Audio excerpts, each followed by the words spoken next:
Vorresti scappare dalla realtà del lockdown e magari dai tanti compiti? Io ci sono riuscito. Vuoi provarci anche tu? E in questo fantastico libro vi trovate gli oggetti e i suggerimenti che vi servono per riuscirci.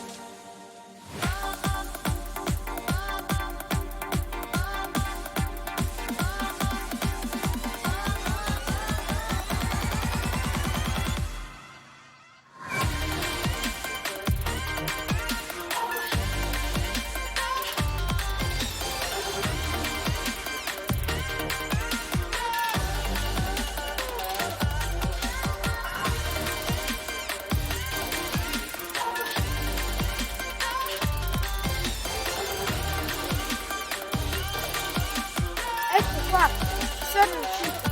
Ho usato il mantello dell'invisibilità e un po' di magia, proprio come il nostro. Provateci anche voi. Lasciateci ascoltare nella